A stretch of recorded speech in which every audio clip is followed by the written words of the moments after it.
Compartir. Ok, entonces, si ahora sí nos escuchamos y nos vemos, quiero comentarles que estamos repasando un poquito los 3 principios de resultado de los experimentos de Mendel. Entonces, uno de ellos que es muy importante, que se dio cuenta cuando combinó, a lo mejor lo que más fenotípicamente nos llama la atención podría ser la altura de las plantas o los colores de las flores, ¿no? Que son los más evidentes. Entonces, él tenía, si no me equivoco, ahorita vamos a ver aquí, y ya le puse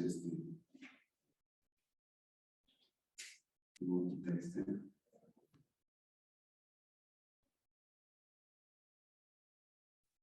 Entonces tenía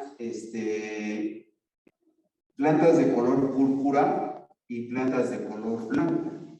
Entonces es muy fácil, ¿no? Fenotípicamente.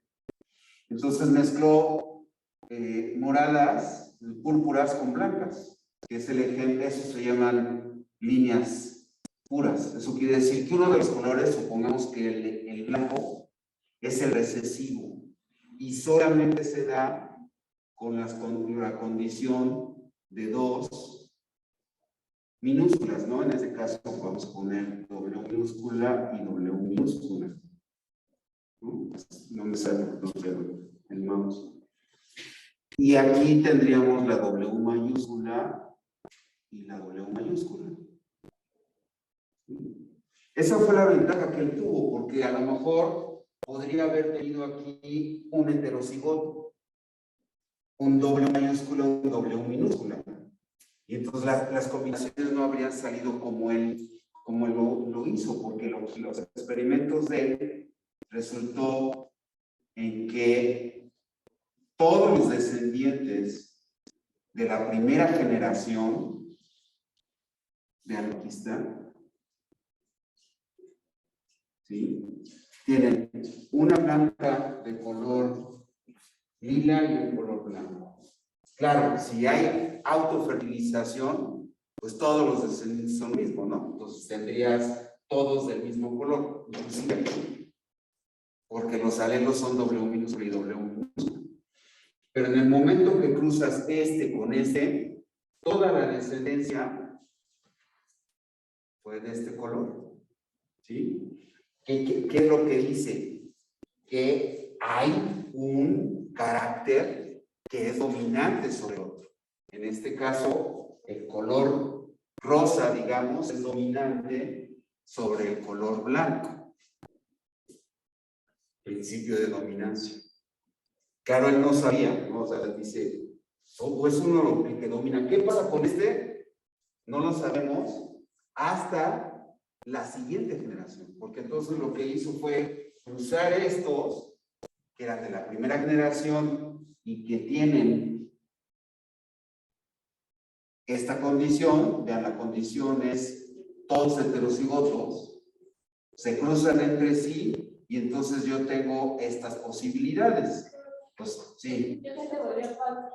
¿Vale? Se cruzaron heterocigotos y entonces la proporción cambió. Tienes 3, 1, ¿no?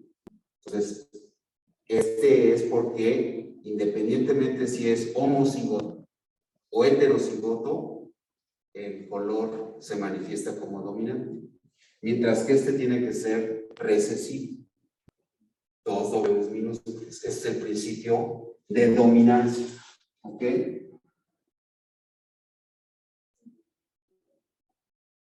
Las combinaciones son esas. El segundo principio es el de segregación.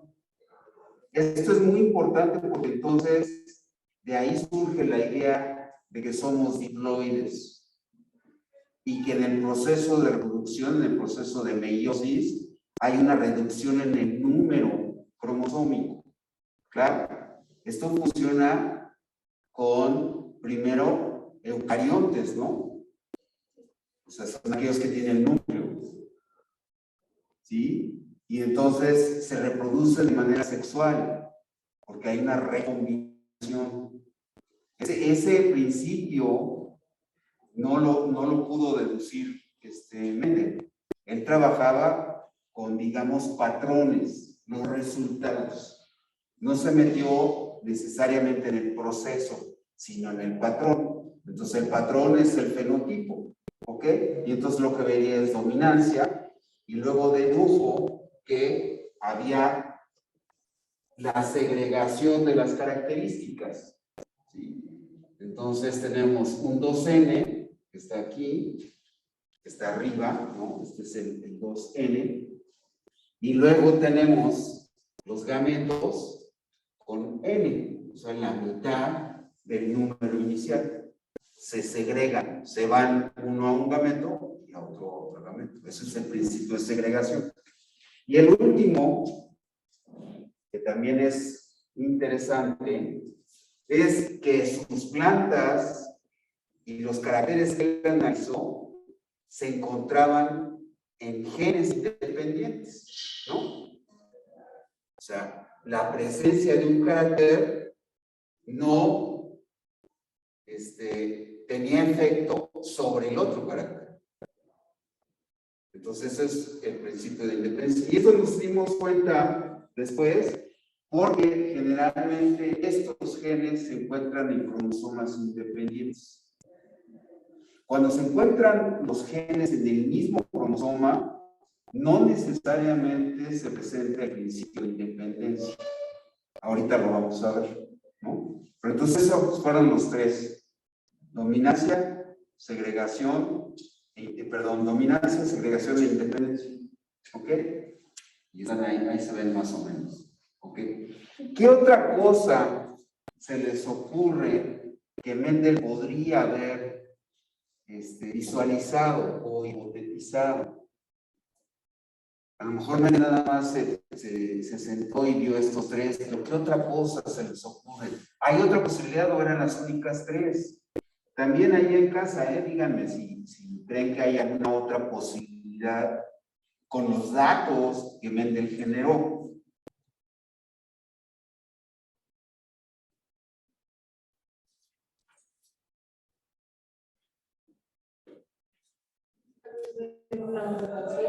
¿La qué? Mutación.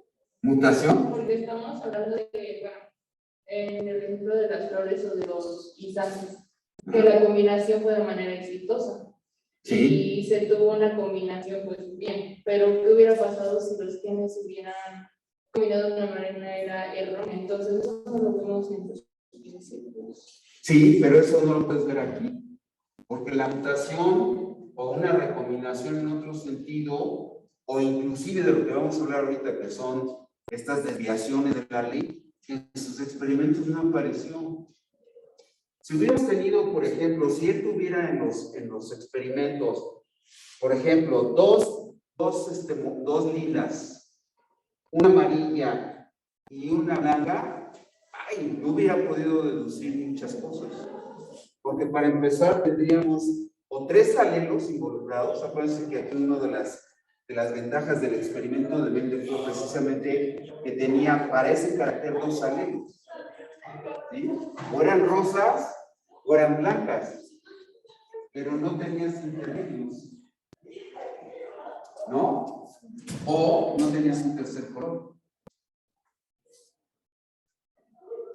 Entonces, si se hubiera enfrentado con eso, se hubiera realmente quebrado la cabeza, porque no teníamos el conocimiento que ahora tenemos. Ahora sabemos que puede haber más alelos involucrados en la expresión de un carácter, como el caso del tipo sanguíneo, ¿no? En donde tenemos tres alelos, pero solamente podemos tener dos. O sea, perdón, existen tres alelos, pero nada más podemos tener dos, ¿no? ¿Preguntas o dudas de casa?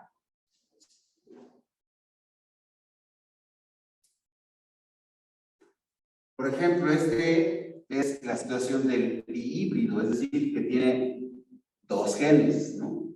Y que los padres, como los pusimos ese día, son heterocigotos a ambos genes. Pues aquí podemos seguir 2 caracteres, o podríamos seguir 3 caracteres. Claro, se complica, ¿no? Pues somos un mosaico de caracteres.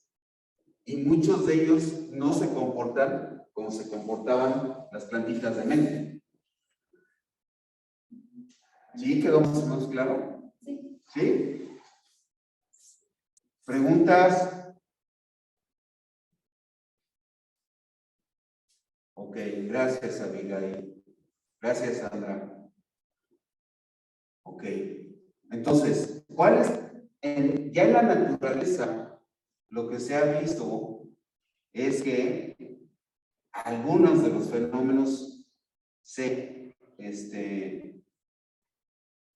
apartan de esta condición. Y esto lo vimos muy rápidamente, ¿no? La sesión pasada. Entonces, ¿hay duda con alguno de estos? ¿Se acuerdan más o menos qué significa? Vimos los tipos sanguíneos, esto ya. Y aquí vamos a ver algo de lo que les comentaba en la sesión pasada. En el caso de Mendel, los genes estaban en cromosomas separados y eran independientes. Ahorita vamos a ver un video de genes ligados y algo de genes ligados al cromosoma X. A ver si lo podemos echar a andar. Y si no ven. Pero tengo afuera. El Gran Premio de la Ciudad de México está de regreso. El 28-30 de octubre en el Autódromo Marco Rodríguez. No te quedes fuera. Vamos a ver Ticketmaster y Superventas del 21 al 24 de marzo con 6 meses sin intereses.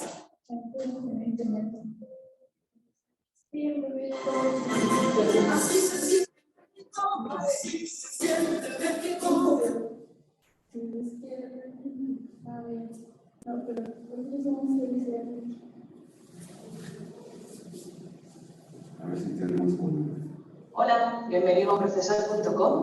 Hoy vamos a hablar de una de las modificaciones o excepciones a las leyes de Mendel, concretamente a la tercera ley, que nos dice que 2 características diferentes, como por ejemplo el color de ojos y el color de pelo, se heredan independientemente la una de la otra.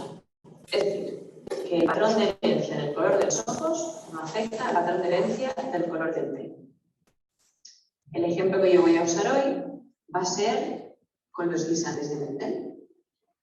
De manera que yo tengo un carácter que es el color, el alelo A mayúscula es el dominante sobre el A minúscula, es decir, que voy a encontrar más amarillos que verdes, y otro es la textura del guisante, que puede ser B mayúscula dándome guisantes lisos o B minúscula que serán los recesivos y me darán guisantes rugosos. ¿Sí escuchan? Otro detalle más, para que puedas seguir bien, es que vamos a trabajar con 12 individuos. ¿Vale? De esta manera vamos a ver las diferentes proporciones fenotípicas y va a ser más fácil de entender todo. Si todo esto está claro, vamos a ver qué pasa. Mendel descubrió esto de aquí, que las características, 2 caracteres, son independientes.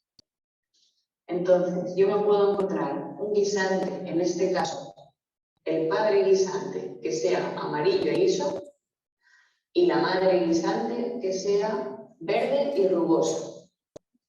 Entonces, si hago el cuadro de Pune y pongo las combinaciones de alelos para el padre y para la madre, lo que obtengo es que cualquiera de los fenotipos posibles en la descendencia es igual de probable. Yo tengo la misma posibilidad de encontrar esto, que de encontrar esto, que de encontrar esto, que de encontrar esto. Entonces, eso, si lo hacemos con 4 individuos, da la proporción 1, 1, 1, 1. Es decir, que todos los fenotipos son igual de probables. Ahora, como yo estoy trabajando con 12, lo que he hecho es multiplicarlo para que el total sea 12. En lugar de ser 1, 1, 1, serán 3, 3, 3, 3. ¿Vale? Vas a ver por qué ahora. Esto es lo que dijo Mendel. Mendel tuvo mucha suerte, porque Mendel justamente encontró dos características que se encuentran en cromosomas distintos. Si las características están en cromosomas distintos, este cromosoma se va a ir hacia un gameto con un alelo concreto. Y este cromosoma, que es totalmente diferente, puede dar su alelo a este gameto o dárselo a otro. La cuestión es que son dos cromosomas independientes y por lo tanto no tienen que ir a unirse en el mismo gameto. Están Cuando se segregados. combinen con su respectivo cromosoma homólogo, esto se puede mezclar y cada uno se va para lado. ¿Qué pasa cuando encontramos características que en lugar de estar en cromosomas distintos están en un mismo cromosoma? Lo que pasa es lo siguiente. Este es un ejemplo en el que las dos características están totalmente ligadas. Es decir, que si yo me encuentro, por ejemplo, un guisante amarillo, ese guisante siempre va a ser liso. ¿Cómo se explica eso en términos de cuadro de Punnett, de alelos? Tenemos el mismo ejemplo que antes, el padre amarillo liso y la madre verde rugosa. Pero en este caso, cuando yo hago el cuadro de Punnett, atención, ¿qué es lo que pasa? Lo que pasa es que de esos 12 hijos que yo puedo tener, o bien son como la madre, o bien son como el padre. Esto significa que no hay recombinación genética ninguna. Los hijos son copias idénticas de los padres. Por eso, en los genotipos que juntan un alelo dominante con uno recesivo, no encontramos ni un hijo, porque no puede ser. Siempre que me encuentre el alelo A grande, sé que va a ir con el B grande, y el A pequeña con el B pequeña. Este es un caso de genes totalmente ligados. Y eso muchas veces en los exámenes te lo ponen en forma de cuadro de Punnett, y en lugar de ver las proporciones clásicas, vemos esto. Vemos que hay dos genotipos que son muy abundantes, mientras que los otros son poco abundantes. El último ejemplo que quiero ponerte, que es un ejemplo que encuentras más comúnmente en los ejercicios, es cuando los genes están ligados, pero no es total. Cuando los genes están ligados, pero no es total, lo que ves es que hay genotipos que dominan, pero igualmente siguen habiendo los estadios intermedios. Eso quiere decir que sí que hay un ligamiento, es decir, es muy posible que esos genes estén dentro de un mismo cromosoma, pero que estén lo suficientemente lejos para que sí que a veces se pueda dar una recombinación y algunos se vayan para un lado y otros para otro. Antes te puse el ejemplo de que cuando dos genes están totalmente ligados es porque están en el mismo cromosoma. Bien, están en el mismo cromosoma, pero tienen que estar bien cerca, de manera que sea muy poco probable que esto se vaya para un lado y esto se vaya para otro. Si yo tengo un mismo cromosoma con un gen aquí y en el mismo cromosoma tengo otro gen aquí, es más probable que se puedan dividir. Es decir, que se puedan separar uno para cada gameto hijo. Esto es lo que está pasando con los genes ligados de manera parcial. Esto ha sido el todo. Espero que te haya sido de utilidad y puedes encontrar ejercicios para comprobar si lo has entendido en esta misma página web. Buen estudio. Voy a poner ahora una transparencia para tratar de explicar un poquito más, a ver si queda un poquito más claro. Este problema de los genes, tenía yo una transparencia.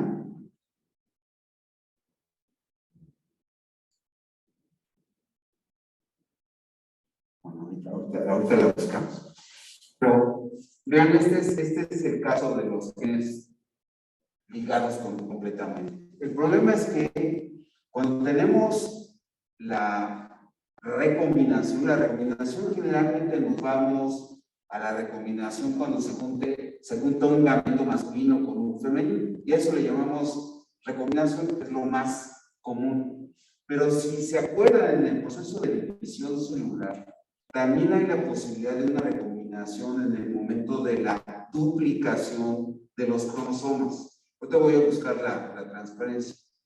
Porque hay una recombinación entre las cromátidas hermanas de los dos cromosomas que se están formando en la división. Esa es una recombinación que no es la de que se junten dos gametos, o sea, la reproducción sexual, sino se da dentro de la división celular. Entonces ahí podemos tener esta posibilidad, no cuando están completamente ligados, sino en el segundo ejemplo que ya mencionó, la de parcialmente ligados, que sería este. O sea, vean, la distancia entre los genes es más amplia, y entonces podríamos tener que este se fuera de manera independiente, ahora sí podemos hablar de independencia en términos mendelianos, de este, ¿sí? Porque están un poco más separados. Claro que en la meiosis, obviamente, este cromosoma se tiene que ir completo hacia un gameto y el otro cromosoma se tiene que ir hacia el otro gameto.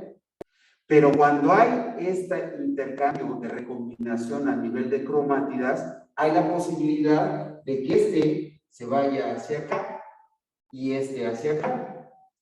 Mientras que si están cercanamente posicionados en los cercanos, es poco probable que suceda ese intercambio. Más bien aquí se van a ir juntos, ¿no? Entonces, lo que ella decía, ese carácter, que es el A, va a estar siempre ligado con el carácter B.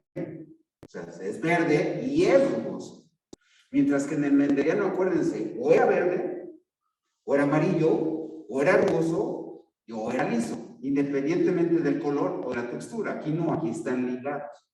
Y las proporciones, ¿cómo se sacan las combinaciones? Pues siempre A va a estar con B mayúscula y A minúscula con B minúscula.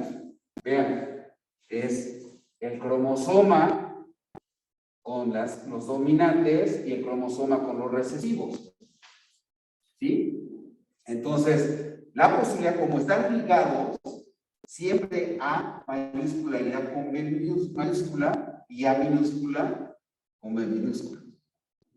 En el caso del otro padre, que es homocigoto a ambos, en el caso recesivo, pues solamente tengo también A minúscula, B minúscula, A minúscula, B minúscula, y las combinaciones son las que están aquí. Por eso es que ella decía que estas combinaciones no se dan. ¿Sí? ¿Se ve? Solo tenemos dos posibilidades. O son como la madre, o sea, estos, o son como el padre. Porque las dos otras posibilidades no aparecen. ¿Sí? Porque siempre van juntos. Mientras que los parcialmente ligados, vean, tenemos la posibilidad también de estos fenotipos. Entonces, recuerden, ¿cómo se comportan en términos mendelianos? Las proporciones son similares. 1, 1, 1, o sea, dependiendo cuántos tengas, ¿no? Puede ser 3, 3, 3, 3 o 4, 4, así, ¿sí? Pero cuando están parcialmente ligados, esa proporción varía, y varía aún más cuando están totalmente ligados, como en este caso.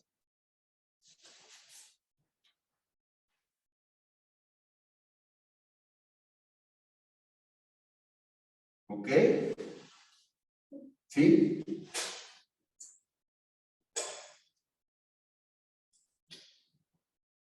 Ahora vamos vamos a ver el otro. Este ejemplo es muy interesante porque es un gen que está ligado, pero que está ligado directamente al cromosoma X. Hola, bienvenidos a unprofesor.com. Hoy vamos a resolver ejercicios de genes ligados al cromosoma X. Estos son los primeros ejercicios que vamos a ver. Son distintos de los que hasta ahora hemos trabajado, de herencia autosómica. Cualquier carácter que sea heredable, es decir, que puede pasar desde los padres a sus hijos, puede transmitirse en los genes autosómicos, tenemos 44, o bien puede transmitirse ligado a los cromosomas que determinan el sexo, los cromosomas sexuales. Así que vamos a ver algunos ejemplos en este video con aquellos genes en concreto que nos encontramos en el cromosoma X. Os quiero presentar hoy un carácter que a lo mejor ya conocéis, que es el daltonismo. El daltonismo es la incapacidad de una persona por distinguir el verde del rojo.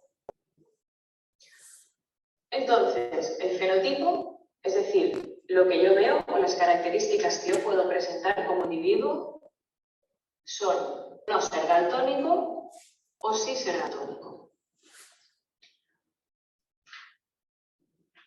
Aquí vamos a ver la primera diferencia respecto a vídeos anteriores de herencia autosómica, que como he dicho es lo contrario de la herencia ligada al sexo. Los genotipos, en este caso, no son iguales para hombres y mujeres, sino que, como sabes, los hombres tienen dotación XY, por eso son hombres, mientras que las mujeres somos X. ¿Qué significa eso? ¿Por qué lo estoy mencionando? Porque las mujeres, en este caso, tenemos ventaja. Tenemos más posibilidades que los hombres de que solo teniendo un alelo sano, si ese alelo domina, podamos ser heterocigotas, portadoras, pero sanas. Es decir, yo puedo pasar el gen del daltonismo, pero yo no soy daltónica. Mientras que a los hombres se les conoce como hemicigotos. Hemi significa la mitad y significa que ellos solo tienen la mitad de cromosomas que las mujeres. No es así, pero para resolver estos ejercicios, como nos fijamos en el cromosoma X, ellos sí que tienen la mitad que nosotras. Entonces los hombres tienen la mitad de posibilidades de presentarlo y la mitad de no presentarlo. Sí, sí se explica aquí. Tenemos 23 pares. Y 22 de ellos son similares, son homólogos. O sea, no puedes diferenciar digamos, el cromosoma 1A del 1B, ¿no? Son homólogos y son idénticos. Si los volteas o los cambias de posición, de todas maneras siguen siendo iguales. Pero en el caso de par 23, que es el cromosoma sexual, ahí si tienes XX, pues son indistinguibles, ¿no? Es la misma condición que los cromosomas somáticos. Pero si tienes XY, como en el caso de los hombres, pues la verdad es que no tienes el homólogo. O sea, ¿cuál sería el homólogo de X? Pues otro X. Y del Y, otro Y. Pero como tenemos XY, por eso se dice hemicigoto, ¿no? Como ella dijo.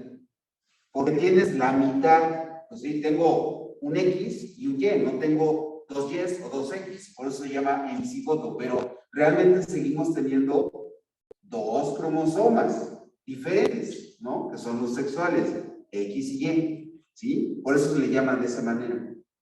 ¿Sí me expliqué? Bueno. Entonces nosotros, por eso nosotros somos incompletos, ¿no? Porque nada más tenemos un Y y un X. Ustedes están completas porque tienen los dos X. En cualquier caso, los alelos son claramente estos. El X salvaje o X natural, que es el no daltónico, el X daltónico y el cromosoma Y, que no tiene nada que ver con daltonismo, simplemente me hace ser hombre. En este caso, déjame decirte que el alelo, para ver bien, domina sobre el alelo daltónico. ¿Sí? Así que la única manera de ser daltónicos es esta o esta. Dicho esto, vamos a intentar resolver algunos ejercicios para ponerlo en práctica. ¿Sí queda claro? ¿Qué pasa cuando se encuentra una madre daltónica con un padre no daltónico? Una madre daltónica tiene que ser así. Y un padre no daltónico, solo puede ser así.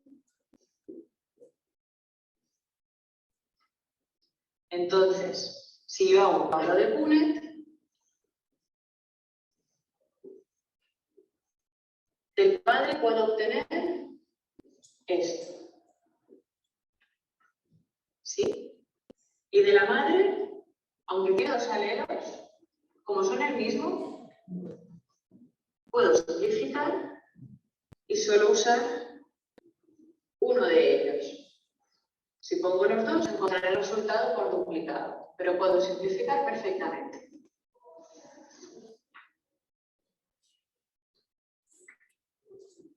Así que combinando los alelos de madre y padre,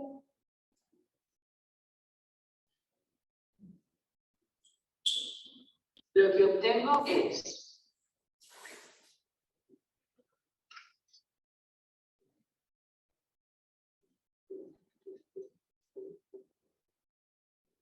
la mitad serán mujeres portadoras, pero no daltónicas. Mujer no daltónica. Portadora.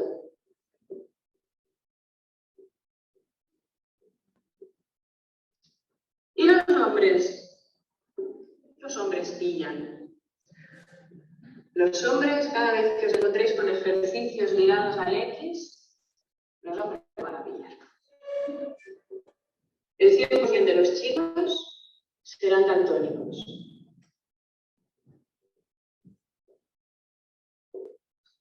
Siempre que la madre presente este síntoma, todos los hijos lo van a ser.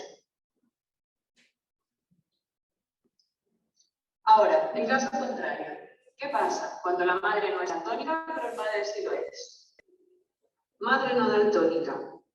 Voy a añadir que en este caso quiero que la madre sea homocigota dominante, es decir, sí.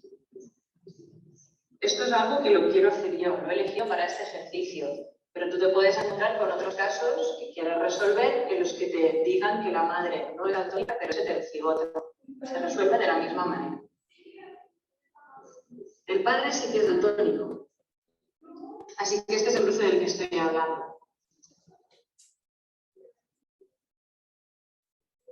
Del padre puedo obtener la X con el daltonismo y el cromosoma Y para hacer chicos.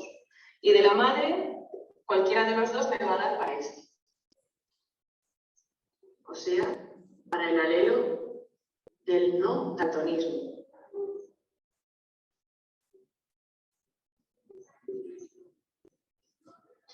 Y aquí lo que obtengo es...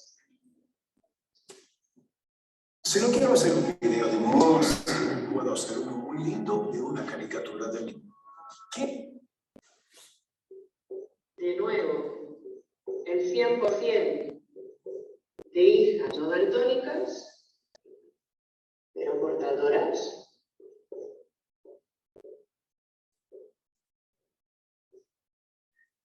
Y el 100% de hijos en este caso, que tampoco serán daltónicos. No tiene sentido plantearse que los hombres sean portadores, porque como te he dicho, solo tienen una posibilidad, o sí o no. Estas son dos maneras de preguntarlo. Vamos a seguir con un último ejemplo a través de un anuncio genealógico. Otra manera de preguntarnos acerca de este tipo de herencia es presentándonos un árbol y preguntándonos si este cuadro encaja con este patrón de herencia. Yo tengo el cuadro, sé que los individuos pintados en negro, en este caso, tienen que ser, si son mujeres, con este genotipo y si son hombres, con este genotipo. Así que los que están pintados son los más fáciles. Este es un truquito que te sugiero, que siempre que te encuentres con individuos pintados y sepas que la herencia es recesiva, lo pongas, porque te van a ayudar mucho más. Es la única manera de hacerlo, de hecho, a resolver todo el cuadro. ¿Por qué? Porque estos individuos, tú no sabes si son esto o esto. En el caso de los hombres es fácil, pero en el caso de las mujeres no. Y una cosa es tantear, es decir, ver si se cuadra. Y otra cosa es... Una cosa dice, si sabes si es recesivo, necesitas saberlo. Pero no necesariamente con el cuadrito, con el árbol de genético o el árbol genealógico, claramente ustedes pueden decir que el carácter es recesivo. Porque vean, de la unión de un hombre y una mujer que tienen blanquito, aparece uno negro.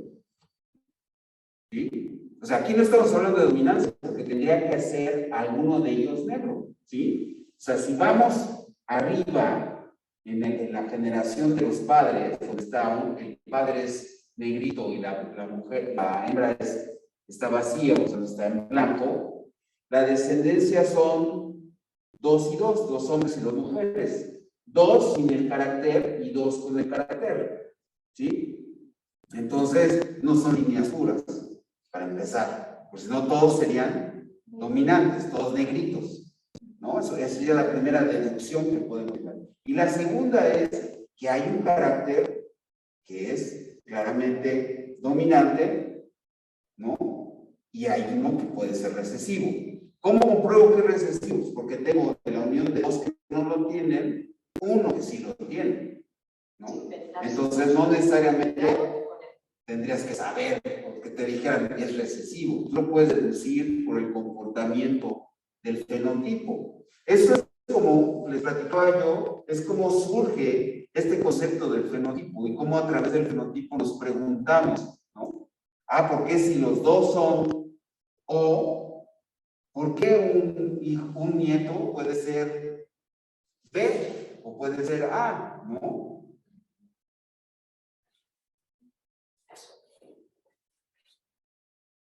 Los hombres. Hombre afectado. Debe ser así.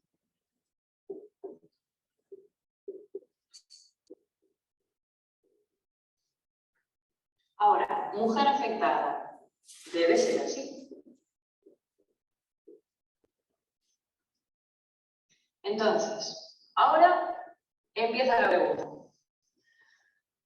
Esto está claro.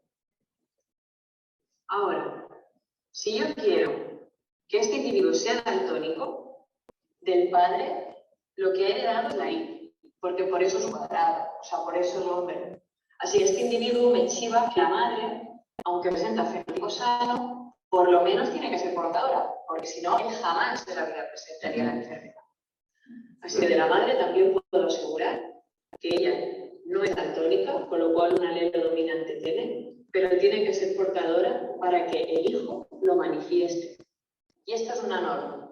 En herencia sexual ligada al cromosoma X, si la madre tiene enfermedad, el hijo la va a tener. Si la madre no la presenta, pero tiene alelo, el hijo puede ser enfermo. Ahora, ¿puedo tener chicos sanos? Sí, porque la madre me puede dar el alelo dominante y el padre me da la I para ser hombre.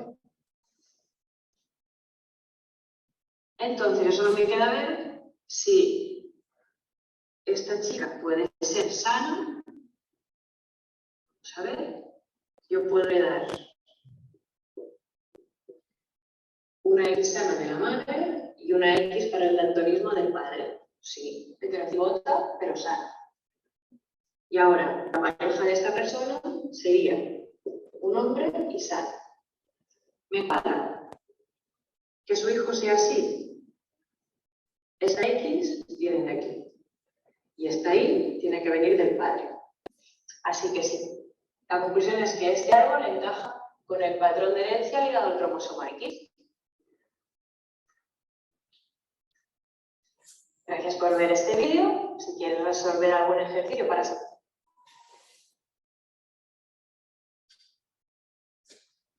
¿Sí? ¿Sí quedó más o menos claro? Ahora, hay muy pocos rasgos o anormalidades que estén ligadas al Y. Hay más que están ligadas al X.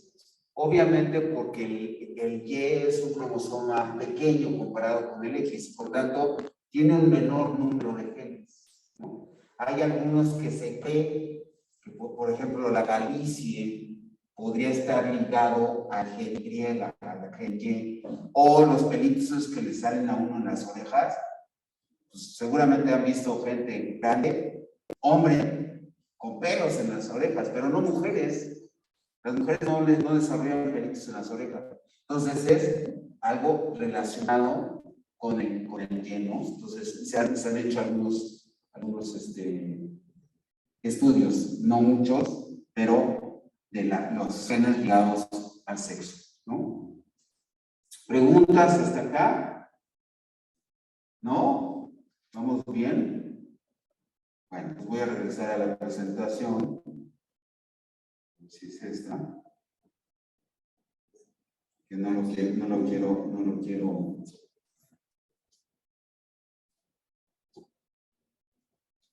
Entonces, genes totalmente ligados, esas son las proporciones. Recuerden, mendelianos serían iguales y estos son parcialmente ligados, ¿no? La otra desviación es lo que llamamos pleiotropía, que les comentaba la sesión pasada, que es un gen puede estar codificando, ¿sí?, dando información, expresándose en 3 características diferentes, ¿no? Esto se llama pleiotropía. Y luego tenemos una característica que se aparta de lo mendeliano muy interesante. Es realmente fascinante. No sabemos bien todavía todos los casos de epistasis, ¿no?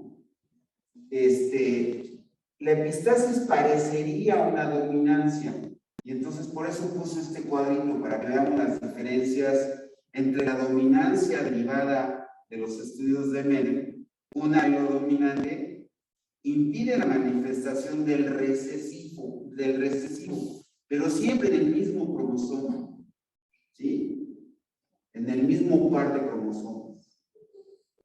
Mientras que la epistasis es un alelo que impide la manifestación de otros alelos que se llaman hipostáticos, que están en cromosomas homólogos diferentes, ¿sí?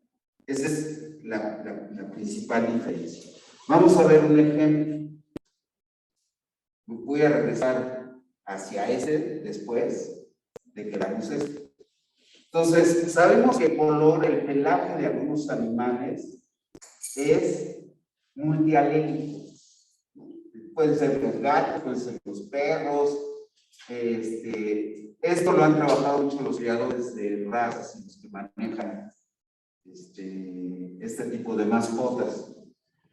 En el caballo, por lo menos, se sabe que son 7 alelos, son 7 combinaciones diferentes, ¿no?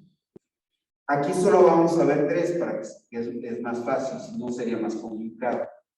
Entonces, vean, el gen W es el gen epistático, ¿no? Es el que determina que los otros se expresen. Les decía yo en la primera sesión o en la segunda, es como si tuviéramos un apagador, ¿no? Lo apagas o enciendes. Entonces, vean lo interesante. Cuando está en condición homocigota dominante, que es la W mayúscula, el producto muere. Es esto que llama, está en la plataforma ENJA, si quieres ver. Adelante si quieres, pero está ahí. Y además está como una presentación y tiene voz, si quieren verla. Entonces vean, WW, el producto muere. O sea, es letal. ¿Se acuerdan que hablamos en algún momento de genes letales? Este es un ejemplo.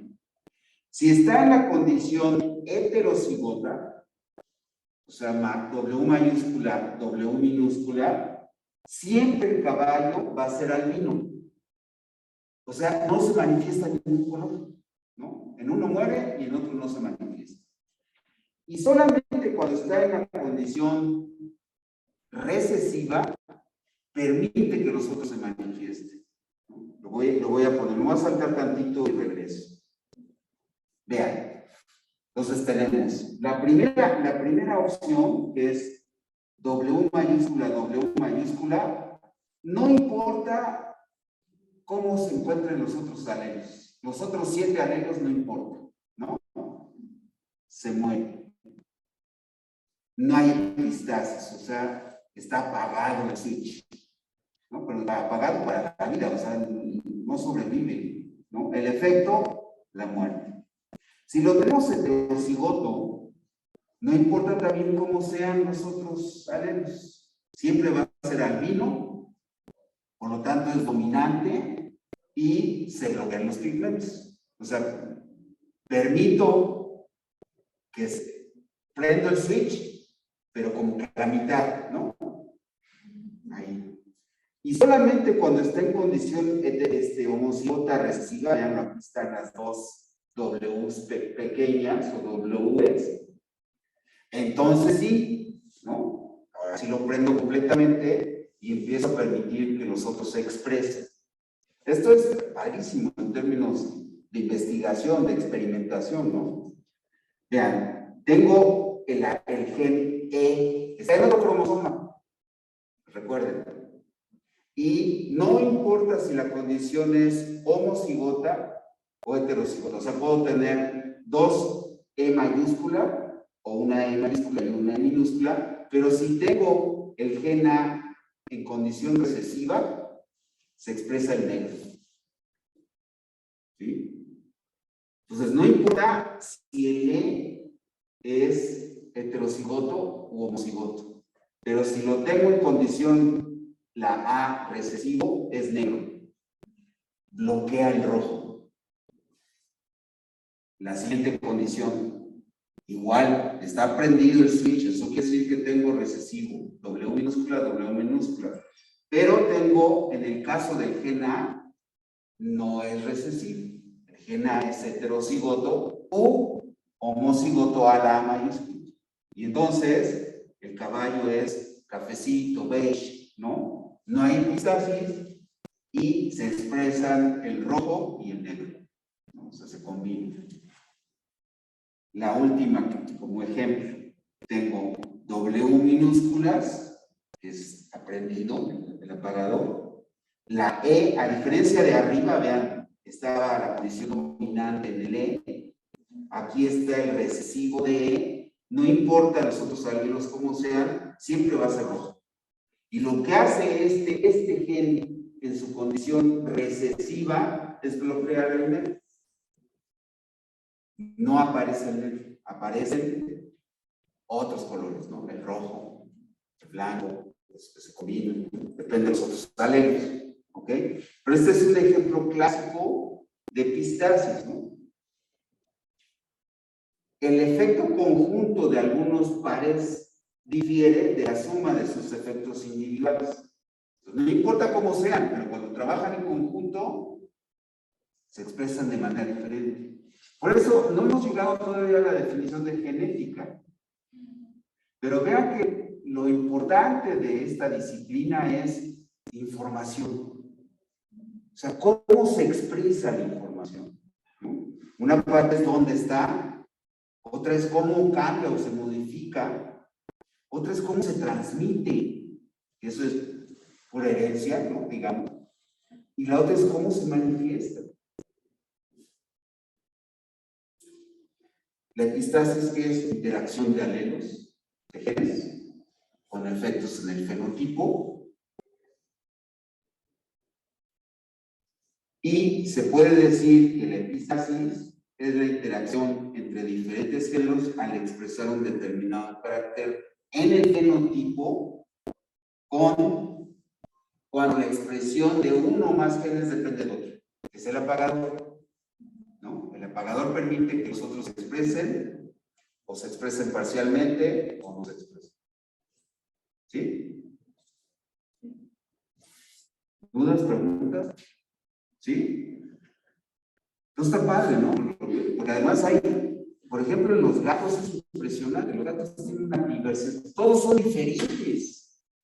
Aunque sean vaquitas, o sea, son blancos con negro, de todas las maneras las manchas no están en la misma posición, ni tienen siempre la cara negra o los huesitos negros, sino a veces son blancos y negros, pero tienen una patita negra, otra patita blanca.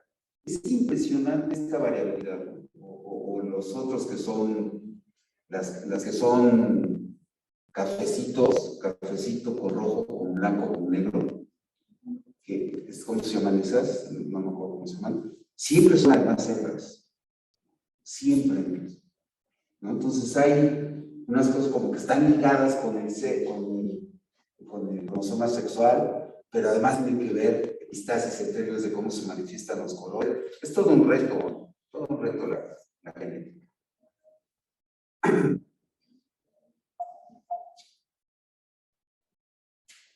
Y ya terminamos con las principales desviaciones a la ley o digamos a los experimentos mendelianos.